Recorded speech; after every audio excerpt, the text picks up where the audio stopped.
So that's the first thing that you should do. The next thing that you should do is you got to know how to dress. You got to know what to wear. Now, as far as girls go, it's pretty much the same workout. One thing that I will tell girls, just so they're aware, that or actually everybody, when you're working out, there's going to be this really high level of burn. Now, especially with the abs, it's just going to go. Now, if you're wanting it to go way faster, then just do it longer, and then just the more you do it, it only is a one-time layer, so it secretes, and then. For instance, if it sucks really bad, but technically you can hold the weight, then just stay there and live there as long as you can, even like as long as you can possibly do it. It's going to be half of that the next day that you do it, the next time. Wait 3 days, it'll be half that amount. When you do it again after that, it'll be almost not even there, and you'll feel like you're some sort of like molecular genius. And when it goes numb altogether, you're well on your way to a gorgeous physique, and it's God's secret. It'll stay numb for years and years. You can not work out for 2 years after you've made the secretion happen even once. Arms, shoulders, abs, anything to do with legs, ass, all of it, it will just go numb. And it won't ever have to be any sort of secretion ever again. Then it'll build on muscle compounds and building blocks and all that. As far as things to eat, you can pretty much eat anything that you want, just stay away from pasta. You can eat sandwiches, you can eat anything as far as bread goes. You can eat meat, you can eat ice cream, you can eat anything to do with dairy. You can try to stay away from actual candy bars, but anything pasta, anything candy bars, you can pretty much eat whatever you want and then just drink water. And you don't have to feel guilty about it. The body will take all of that and basically just go straight to adding it back to your muscles, and you'll still do just fine. Eventually, after about 4 months, you'll sort of get this nudge by an inner giant inside of you, and you'll be like, you know what, this is getting easier and easier, and then you'll be obsessed, and you'll like want to start working out every day, and then it'll be something that you can do once every morning. So it'll just be an hour out of your morning every single day, quick, bounce from one thing to another. You get paid. At work, everybody really likes what it is they're seeing. And then it really just comes down to the next thing I was going to talk about, which is like, what clothing do you wear? There's a rule, if you really want to nail this down, there's a company out there that you can just look up online, but it's just Flat Colors. It's not a company called Flat Colors. You just got to make sure you look for on Google like Flat Colors, like plain white shirt, plain blue shirt. There's AAA, there's a company called AAA, and they have basically, when you go online, they have every single color in the rainbow. And get blue, light blue, white, red. They always sell deep red in that site, so you'll finally get that versus the pink red. So it's the only place that you can really locate the deep colored red from the 1980s and so forth. Black, yellow, green, and gray, and then dark gray and brown. So you pretty much get those. You can get orange too, but I mean I don't wear orange much, but you can. But then after you have them all, get one size smaller than you would ever get normally, maybe 2 sizes smaller than you would ever get normally, and keep those in your closet as a secret weapon. And then basically what you do is you wear those underneath whenever you wear any t-shirt, or virtually they come in handy almost every single day of the rest of your life.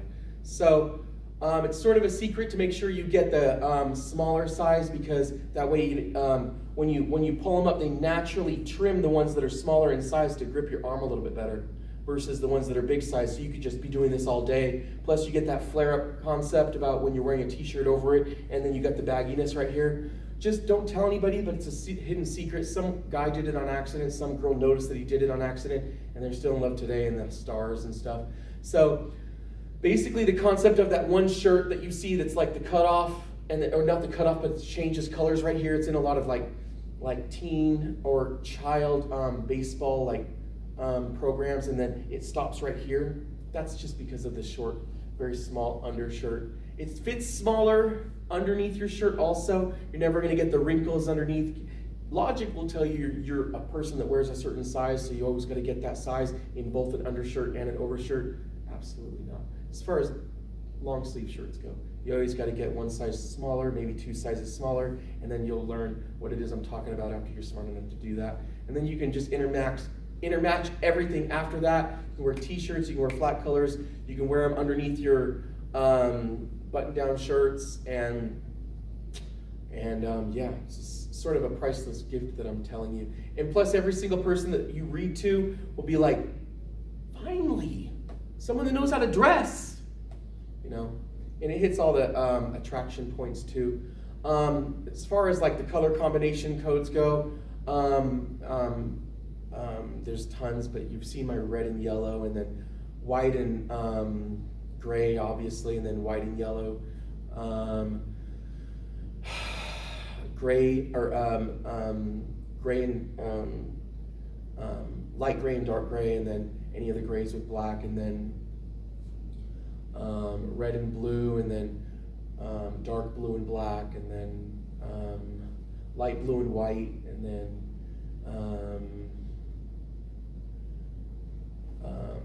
yellow and blue, and then brown and black, orange and white, orange and red, orange and yellow. So there's basically any of those color combinations. Now, usually, typically, the concept about when you want to wear it is what you want to wear. It's supposed to be a dense color combination, and then a splash of something else in your basic way of thinking. So, for instance, it's not usually divided in half this and half that. And so just to sort of keep that in your mind at all times. For instance, if you're a person that thinks, wow, I love all of these new fluorescent colors when I go shopping, I want to get a fluorescent shirt, and then I want to get a fluorescent shorts, and then I already have my fluorescent shoes, so I'm a fluorescent person, it's too much. You know, you get flat everything, and then you wear only one fluorescent shoes, and then you're the person that's just like... So, people notice that too. There's technically a person standing there saying you're supposed to always make sure you match your hat with your shoes, or you're supposed to always make sure that your belt matches your shoes, or your belt also is matching your beanie or your hat, and then your hat, your belt, and your shoes. Technically, yeah, absolutely. You can divide it up into one scheme of those types of approaches, and then have a day where you like wearing all dark colors, and then red shoes, and then a red watch. Absolutely, you're right. So there's that, and there's the entire style world that would say otherwise. There's a lot of things to try and smoke you into a particular approach when you want to go out into the real world. It's tantalizing, and there's a lot of labels out there that you're just like, oh, and then when I went like this, it was so soft. It's my favorite sweater. Sweaters are awesome. I have sweaters that I like right now. They're kind of like doing this except a shortcut. You know? And I have sweaters. You can do it. If you're a sweater person, it's a really, really, really awesome way to go. If you want more options as far as showing off and showing what it is you're mentally in the mood for that day, having these color combinations ready at all times is a fun way to start your day. And then you have the day that you have a t-shirt that says something on it, and everybody goes like, so that basically is that. I was actually raised to wear blue jeans every day of the week. Obviously I did have cargo shorts and cargo pants, but as far as like what guys should wear, if you're deciding how it is, if you get the movie role and you're on the set, what do you wear every day?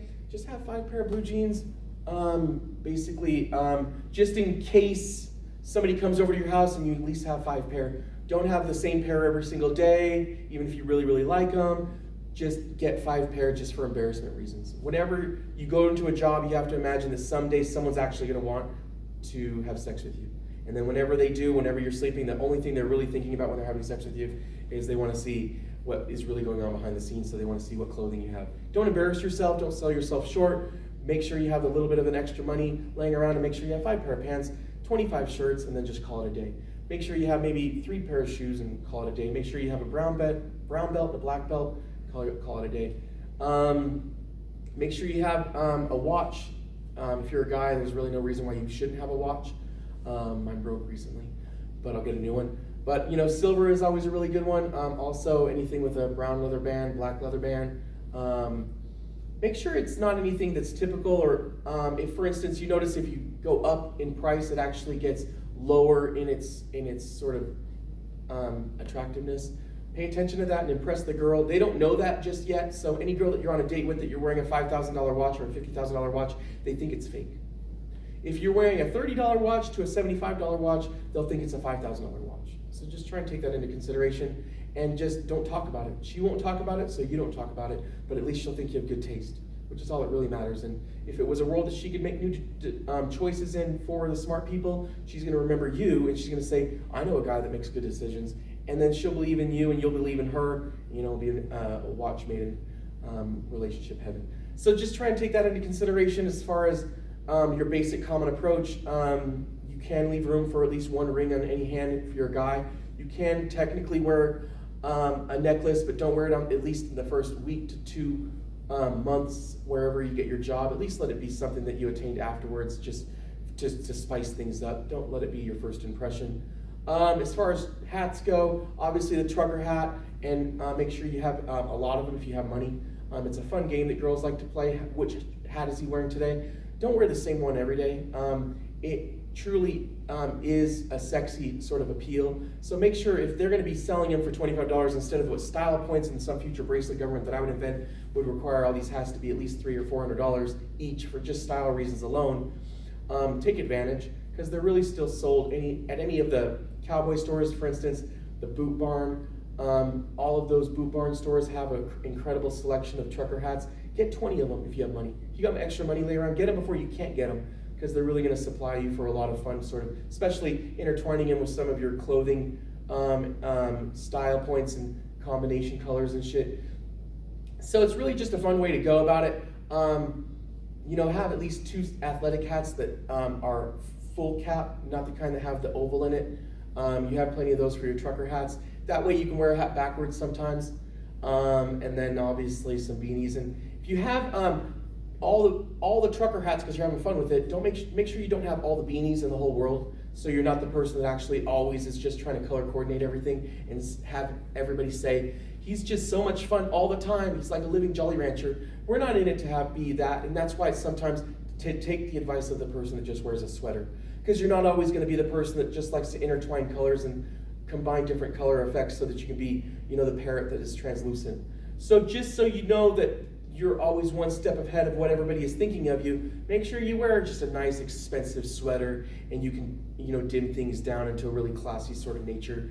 Sort of read your environment and play it after that. But one thing I can tell you right now is there isn't a director in the world that's going to get somebody that does what I do, which is combine undersleeve shirts with t-shirts, just flat colors.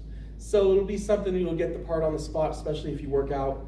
Understand that going into it, and don't take any advice otherwise, because guaranteed they're basically living and breathing anything opposite of what it is I say, just based on hoping that the Netflix new way of life sort of slides into whatever it is I'm hoping for, which is more of a Panaflex sort of government that makes its way into your city, state, or country. So don't bank on the ones that are banking on the ones that already killed the blockbuster production houses right now. Bank on the ones where you're trying to make it to where it blasts to 7 continents and makes you a superstar worldwide.